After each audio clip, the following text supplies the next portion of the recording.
नाम DK सिंह है और मैं आपके लिए MKDR क्लासेस की ओर से जो कल जो आपके B.Ed के इंट्रेंस एग्जाम में जो क्वेश्चन आए थे उन क्वेश्चनों के बारे में आपको अध्ययन कराने जा रहा हूँ। ज्यादातर ऐसे क्वेश्चन कंपटीशनों में ज्यादातर पूछे जाते हैं। हम आप थोड़ा सा ध्यान देंगे इस पर। तो देखिए इसमें पहला क्वेश्चन है, इसमें ये कह रहा है दक्षिण की बूढ़ी गंगा किस नदी को कहा जाता है। इसमें अगर हम बात करेंगे दक्षिण की बूढ़ी गंगा की बात कर रहा है तो इसका मतलब ये है दक्षिणी गोदावरी है। गोदावरी दक्षिण की बूढ़ी गंगा के नाम से कहा जाता है। लेकिन इसमें ये नदियां दी गई है, नर्मदा नदी है, कावेरी नदी है, चंबल नदी है। हालांकि ये नदियां भी बूढ़ी गंगा के नाम से, ये नदियां भी गंगा के नाम से जानी जाती है। अगर हम इसकी बात करेंगे, ये गोदावरी नदी है। इस नदी को दक्षिण भारत की यानी दक्षिण की गंगा या बूढ़ी गंगा के नाम से जाना जाता है क्योंकि ये दक्षिण की सबसे लंबी नदी है। इसके बाद हम बात करेंगे नर्मदा नदी। तो देखो नर्मदा नदी मध्य प्रदेश में सबसे ज्यादा प्रवाहित होती है। मध्य प्रदेश में सबसे ज्यादा प्रवाहित होती है, सबसे ज्यादा एरिया में प्रवाहित होती है, सबसे ज्यादा लंबी नदी है। मध्य प्रदेश की सबसे ज्यादा लंबी नदी है, इस वजह से इसके लिए मध्य प्रदेश की गंगा भी कहा जाता है। अब बात करेंगे इसमें कावेरी नदी को। तो देखो कावेरी नदी है, यह वाली क्या है, दक्षिण की यानी दक्षिण भारत की सबसे लंबी नदी है। यानी दक्षिण भारत की ओर से अगर हम बात करेंगे तो दक्षिण भारत की ओर से पहले नंबर पर आती है सबसे लंबी नदी। अगर हम बात करेंगे यानी उत्तर भारत से यानी पूरे भारत में तो गंगा नदी आ जाएगी। हालांकि गंगा नदी आती है, लेकिन अगर हम बात करते हैं दक्षिण भारत से तो दक्षिण भारत की ओर से सबसे लंबी नदी होगी तो कावेरी नदी है। इस वजह से इस नदी को दक्षिण भारत की गंगा के नाम से जाना जाता है। अब बात करें चंबल नदी की। तो वो चंबल नदी सबसे ज्यादा लंबी जो प्रवाहित होती है वो होती है मालवा के पठार पर। मालवा के पठार में क्या करती है, ये मालवा के पठार में उर्मिल के मैदान का निर्माण कर देती है। उसके बाद हम बात करेंगे तो इसमें क्या नाम है, जिगजैग का निर्माण करती है। और ये नदी सबसे ज्यादा किसके लिए प्रसिद्ध है, चंबल नदी सबसे ज्यादा घड़ियालों के लिए प्रसिद्ध है। अगर हम बात करेंगे तो ये मालवा के पठार में सबसे ज्यादा लंबी नदी प्रवाहित होती है, बीहड़ खड्ड का निर्माण करती है, उर्बिल के मैदान का निर्माण करती है। इस वजह से इस नदी को मालवा की गंगा के नाम से भी जाना जाता है। अब हम बात करते हैं भारत की सबसे बड़ी सुरंग कौन सी है। दूसरा क्वेश्चन है भारत की सबसे बड़ी सुरंग कौन सी है। इसमें अगर हम बात करेंगे देखो अटल सुरंग, बनिहाल सुरंग और कारगुड़ सुरंग, इनमें से कोई नहीं। अटल सुरंग की बात करेंगे तो देखो जो अटल सुरंग है ये पीर पंजाल पर्वत श्रेणी में है।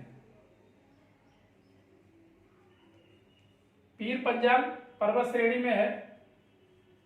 और इस सुरंग की जो अगर हम लंबाई की बात करेंगे तो इसमें 9.02 किलोमीटर है,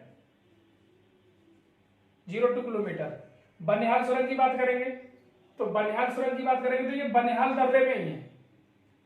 बनिहाल दर्रे में तो इसका मतलब ये इसकी जो लंबाई है तो इसकी लंबाई है 8.5 किलोमीटर। इसके बाद में अगर हम बात करेंगे कारगुड़ सुरंग, तो कारगुड़ सुरंग है, हालांकि ये महाराष्ट्र राज्य में रतनगिरी के पास में है। इसके बाद में अगर हम बात करते हैं तो ये वाली सबसे पहले यानी 2015 से पहले की 2011-2015 में उस समय ये सबसे लंबी सुरंग यही मानी जाती थी। इस सुरंग की लंबाई की बात करेंगे तो इसकी लंबाई है 6.5 किलोमीटर। ये महाराष्ट्र में क्वेश्चन कई बार पूछा गया है कि महाराष्ट्र में सबसे लंबी सुरंग कौन सी है। तो महाराष्ट्र की सबसे लंबी सुरंग कौन सी है, कारगुड़ सुरंग। ये महाराष्ट्र की सबसे लंबी सुरंग है। तो इसका मतलब अगर हम बात करेंगे तो इस वाले ऑप्शन में ये वाली सही होगी, यानी ऑप्शन आपका ए सही है, अटल सुरंग पीर पंजाल पर्वत श्रेणी। इसके बाद हम बात करेंगे निम्न में से आपातकाल नहीं है। निम्न में से आपातकाल नहीं है, अनुच्छेद 352। देखो इसके बारे में मैं आपको बताता हूं। वैसे हालांकि इसमें अगर करेंगे तो ऑप्शन आपका ये वाला सही है क्योंकि 352 भी ये भी आपातकाल है। 352 में राष्ट्रीय आपातकाल है यानी बाह्य आपातकाल की बात करेंगे। 356 में बात करेंगे तो आंतरिक आपातकाल है यानी राज्यों में जो आपातकाल लगता है वो वाला आपातकाल है। और अनुच्छेद 360 की बात करेंगे तो 360 में वित्तीय आपातकाल है। अब इसमें एक ट्रिक के माध्यम से मैं आपको बताना चाह रहा हूं। जैसे अगर हम बात करेंगे कोई बच्चा बाहर खेलने गया, बाहर खेलते खेलते किसी बच्चे से भिड़ गया, तो भिड़ गया यानी लड़ना स्टार्ट हो गया। तो लड़ने के बाद में उन बच्चों में जो युद्ध हुआ, लड़ाई हुई, उस लड़ाई के बाद में फिर वो वापस आए। घर वालों ने पूछा कि क्या हुआ, तो उसने बताया इधर फूट गया था, टूटा फूटा, थोड़ा सा मतलब चोट लग गई उसके चेहरे पर, बॉडी पर चोट थी। तो घर वालों ने पूछा क्या बात है, कहां से आया, तो उसने कहा कि बाहर गया था और बाहर मेरी लड़ाई हो गई। बाहर लड़ाई होगी तो इसका मतलब ये 352 में बाहर उसकी लड़ाई होगी, तब वो घर पर आया। जब घर पर आया तो घर वालों ने देखा, घर वालों को बहुत गुस्सा है उसकी बात सुनकर के, फिर घर वालों ने ही उसे पीटा। जब घर वालों ने उसे पीटा तो इसका मतलब ये आंतरिक आपातकाल। ये वाला कौन सा होगा? राष्ट्रीय या बाह्य, और ये वाला होगा आंतरिक आपातकाल।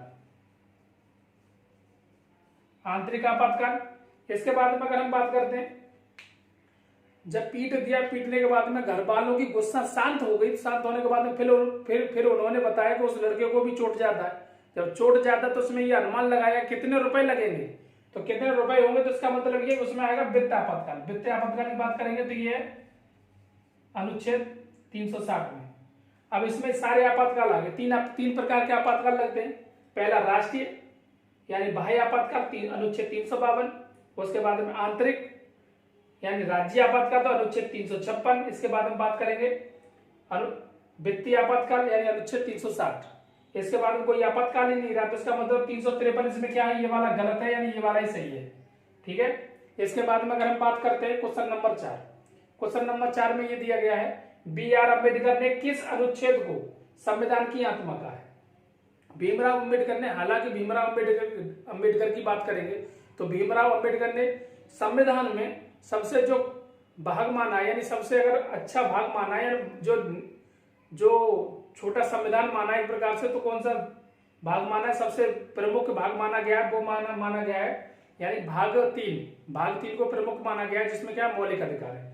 मौलिक अधिकार में अगर हम बात करेंगे, क्वेश्चन कभी कभी ये पूछ लेता है कि किस को संविधान की आत्मा कहा गया, तो मौलिक अधिकार को या फिर नागरिकता को, या फिर मतलब बात करता है राज्य तथा संघराज्य क्षेत्र को, या फिर उसमें अलग अलग नामों से देता है, नीति निर्देशक तत्व को वैसे देता है भाग के रूप में, तो हम मानेंगे मौलिक अधिकार, तो उसे मौलिक अधिकार मानते हैं। लेकिन इसमें अनुच्छेद की बात कर रहा है। देखो अनुच्छेद 14 की बात करेंगे तो अनुच्छेद 14 में क्या दिया है, विधि के समक्ष समता का अधिकार और विधि के समान संरक्षण। विधि के समक्ष समता का अधिकार और विधि के समान संरक्षण है। हालांकि दो तरीके से लिया है, विधि के समान संरक्षण यानी विधि के समक्ष समानता का अधिकार। समानता की मतलब बात करेंगे समानता की बात करेंगे तो ये ब्रिटेन से लिया गया है। विधि के समान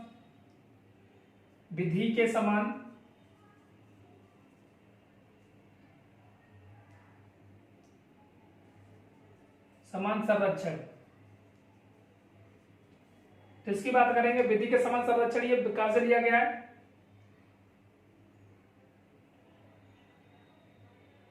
विधि के समान संरक्षण, तो ये दिया गया ब्रिटेन से लिया गया है।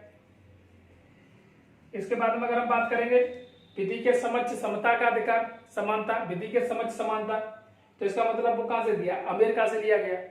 तो इसमें ये प्रकार अनुच्छेद 14 में दिया गया है। अनुच्छेद 15 की बात करेंगे तो अनुच्छेद 15 में नागरिकों के लिए दिया जाता है कि नागरिकों के लिए किसी में भेदभाव नहीं किया जा सकता, जात मूल वंश धर्म या मूल निवास के नाम से या फिर किसी और स्थिति के नाम से उसके लिए हम क्या नहीं कर सकते, उसके लिए विभेद नहीं कर सकते। जैसे होटलों में, स्नानागार में, या फिर हम बात करेंगे कुएं में, तालाब में, नल पर, ये कोई विभेद नहीं किया जा सकता है। किसी मंदिर में या शिक्षा के मामले में विभेद नहीं किया जा सकता, अनुच्छेद 15 कहता है। अनुच्छेद 15 इस बात को कहता है। अनुच्छेद 21 की बात करेंगे तो प्राण एवं दैहिक स्वतंत्रता, इसी में अगर हम बात करेंगे तो 6 से 14 साल के बच्चों को निःशुल्क शिक्षा का प्रावधान अनुच्छेद 21A में कर दिया गया है। हालांकि इसी में संशोधन है, इसी में किया गया है। तो इसका मतलब ये, अब बात करेंगे भीमराव अंबेडकर ने किस अनुच्छेद को संविधान की आत्मा कहा है, तो भीमराव अंबेडकर ने अनुच्छेद 32 को संविधान की आत्मा कहा गया। अनुच्छेद 32 को संविधान की आत्मा कहा है। देखो अनुच्छेद 32 में क्या है, 5 प्रकार की रिट जारी की जाती है। जो 5 प्रकार की रिट जारी करने का अधिकार है वो अनुच्छेद 32 में है। इसमें से अनुच्छेद 32 को संविधान की आत्मा कहा गया। मुझे लगता है कि आपको ये चीज समझ में आ गई होगी।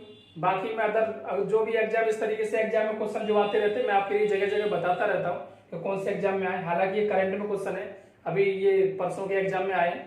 अगर हम बात करेंगे तो 6/7/2022